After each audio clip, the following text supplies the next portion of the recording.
بسم اللہ الرحمن الرحیم نحمده ونصلی علی رسولہ الکریم اما بعد فاعوذ باللہ من الشیطان الرجیم بسم اللہ الرحمن الرحیم۔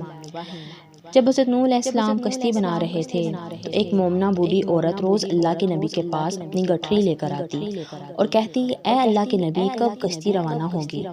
حضرت نوح علیہ السلام فرماتے، ابھی دیر ہے۔ وہ عورت شام تک بیٹھی رہتی اور پھر اٹھ کر چلی جاتی۔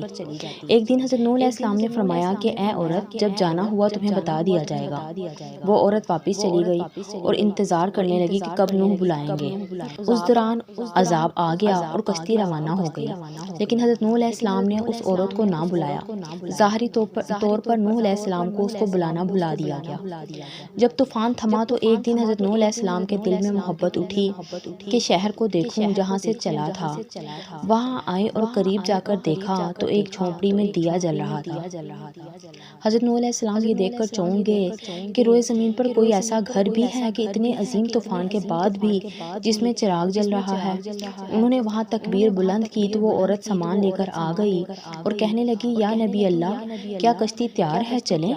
حضرت نوح علیہ السلام نے حیرت سے اس کو دیکھا اور کہا، رکو بڑھیا، کیا تمہیں کچھ بھی پتہ نہیں چلا؟ وہ کہنے لگی، یا نبی اللہ، کیا پتہ نہیں چلا؟ کہا، اتنا بڑا سیلاب آیا، بارش آئی، تمہیں کچھ بھی پتہ نہیں چلا؟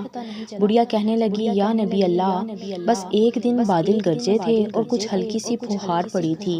حضرت نوح علیہ السلام حیران ہو کر آسمان کی طرف دیکھنے لگے اور کہا، میرے اللہ، یہ کیا ماجرا ہے؟ اللہ تعالیٰ نے حضرت نوح علیہ السلام پر وحی بھیجی کہ اے میرے پیارے نبی، اس عورت کے دل میں چونکہ تمہاری محبت تھی اور تم نے اسے پابند کر دیا تھا، اور چونکہ تمہارا اس سے وعدہ بھی تھا کہ نجات کی کشتی میں اسے لے جاؤ گے، تب جب کہ تم نے اپنا وہ وعدہ پورا نہیں کیا، لیکن اے نوح، میں تو تمہارے وعدے کا ذمہ دار تھا، اس لیے میں نے اس بڑھیا تک عذاب پہنچنے ہی نہیں دیا۔ سبحان اللہ۔